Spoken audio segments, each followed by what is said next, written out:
First of all, thank you to you all. The panel after lunch is extremely challenging. As always, we will make an effort to survive it in a respectable way.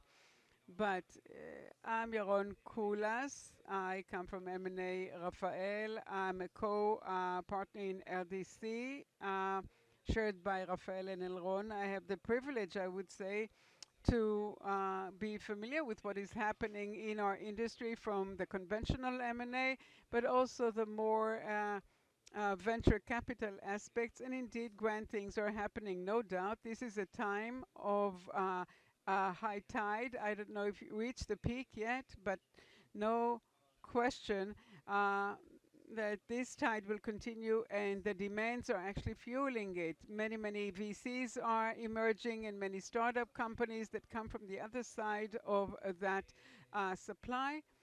And that ecosystem forces the large defense industries, the conventional ones, to make further effort to become more agile and efficient. I believe this change is indeed very fundamental to last many years to come. So we'll start the first round of questions. I'll ask each of the panelists to start the answer by introducing themselves very briefly. Mark Koltun, Attias Aviation. You'll probably tell us soon about the UAV that we just saw at the entrance to the exhibition, but in such a highly saturated market full of solutions, how do you create differentiation of you as a company vis-a-vis your competitors who compete over the same clients and the same VCs that finance these startup companies? Okay, thank you, Yaron. I am Mark Koltun from Attias Aviation Company. I serve as the CEO and the owner. The Attias Aviation company is one developing unique end-to-end solutions. And one of the first solutions we developed is the ROC VTOL system, which vertically takes off and lands. It's a multi-mission UAV geared toward the border defense, intel, and homeland security, like the firefighting services. If we talk about the differentiators, so first of all, the staff. The staff, I believe, is the very basis. We have in Attias a very robust staff of people, each expert in their own field, engineering, management, operations, etc. And as a company, we've been operating for 4 years, and we are very united as a team. We did various projects together, so that's the key differentiator. The second one is innovation of the innovativeness of the product. We develop a platform, a UAV system, in a very special point, 20 hours in the air. It can take sensors from 4 different stations and carry out diverse missions. With a concept of fast deployment in the field, less than half an hour from the moment you get to the ground until you're up in the air. And I would like to conclude with a third differentiator, and that is the understanding of the market. Before we started developing our product, we started meeting clients. Clients came to us. We wanted to understand the genuine need of the market and what is their vision ahead, not only for what they need today. And the development of our product was done vis-a-vis these demands in order to integrate in this vision. Before I conclude, it's great fun being here. Thank you to Alon Unger and to Israel Defense. Thank you, Mark. Eden from the OP Impact Fund. Question that is perhaps similar. How do you choose from this vast supply? And perhaps you can direct your answer to whether you are aiming at pure defense, dual use, or how do you advance in such a thriving market? Okay, good afternoon. We are the wake-up call after your lunch, so thank you for the opportunity to be here. Thank you to Alon and to Amir as well.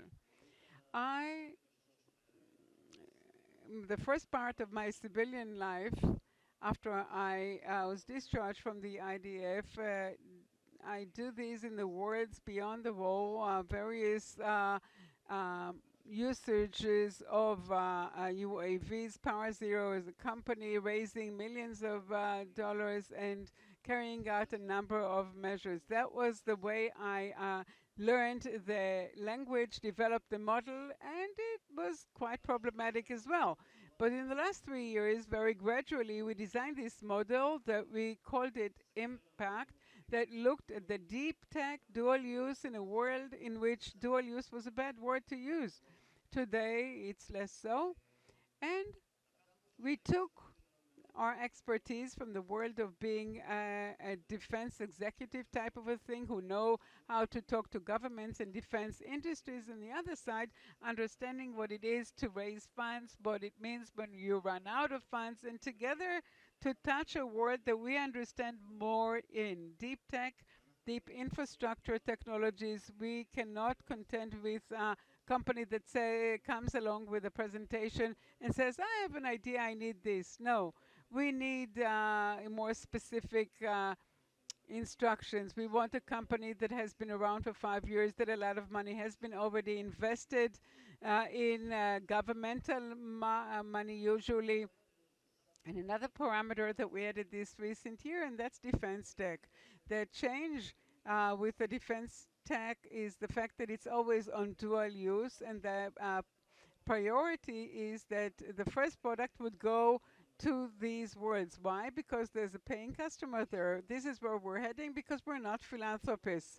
Within that investment model, there are other areas that we examine. We also look more to spin-outs and all the way up that pipeline. Einat Weidberg, senior partner in Shibolet, I think that you see more transactions than all of us put together. So could you give us your perspective as a person who sees a lot? In what market are we operating? We know that it's thriving. That is it a buyer's or a seller's market, of funds or entrepreneurs? I'm a lawyer, so I cannot give a very clear-cut answer. I think that a company that seeks to be acquired, there's a burning market. There are outstanding opportunities. There's so many local companies and various other people who come from abroad, holding companies back.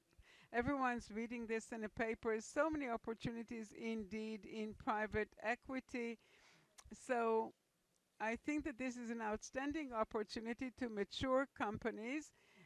Also, raising funds in the more mature companies, such as Eden just mentioned, that's a good opportunities because not necessarily out of philanthropic reasons, they see good opportunities here and they wish to invest. With respect to the early state, those startup companies, it's more difficult with them. Still, it is a market that does not belong to the early stages. You do look for companies with feasibility, companies that already sell to the Ministry of Defense, and foreign companies are more mature. They've been around for a few years. They have a certain critical mass that is required when you look for an investment anymore. And we do hope that there would be more early stage funds and more opportunities to invest in them in order to get to these states.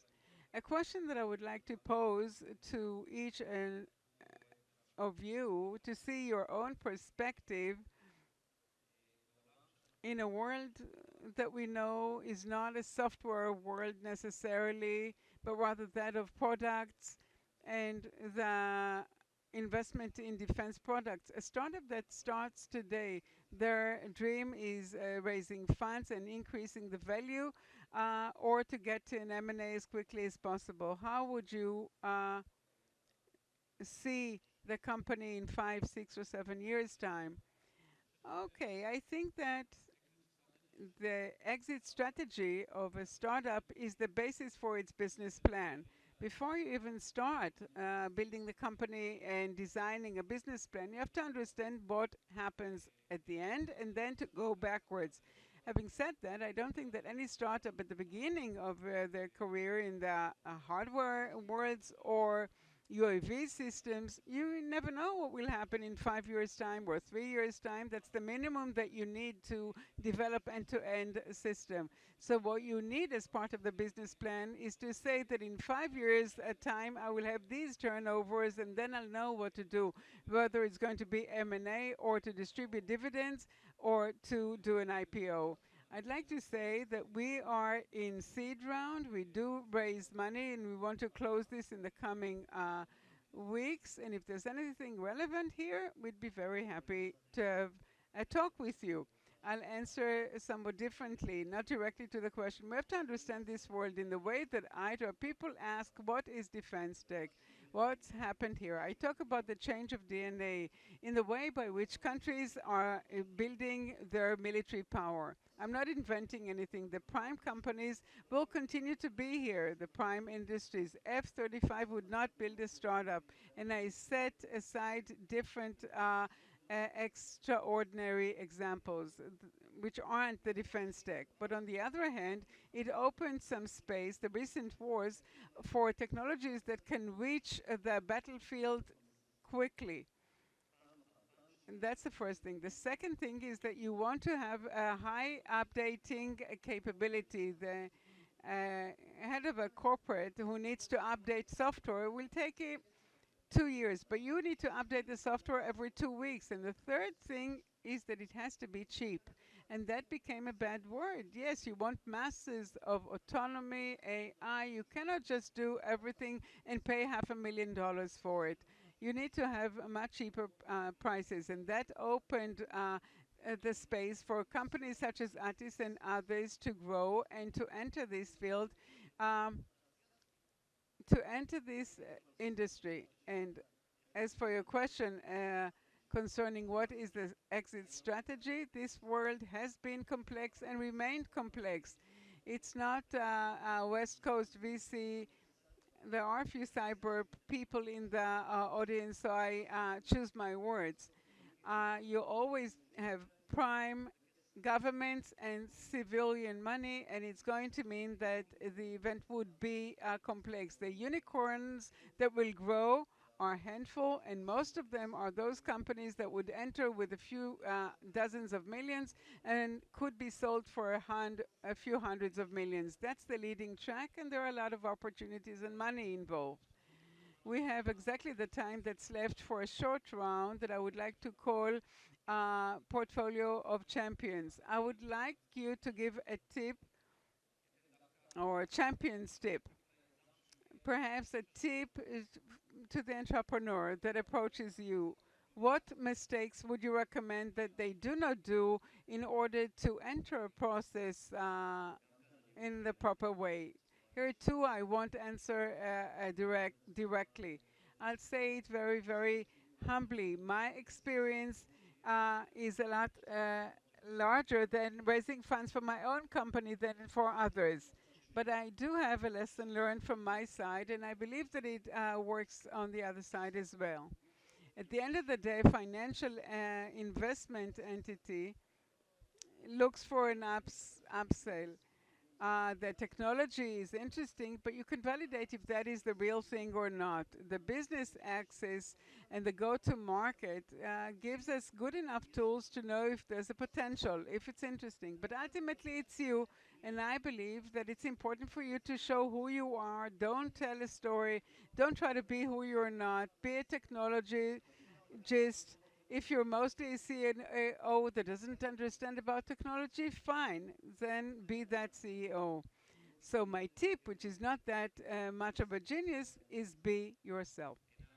Einat, what do you think would help entrepreneurs who reaches those VCs to improve the valuation? Because ultimately you want to raise as much as possible with minimal dilution. How would you do this the right way?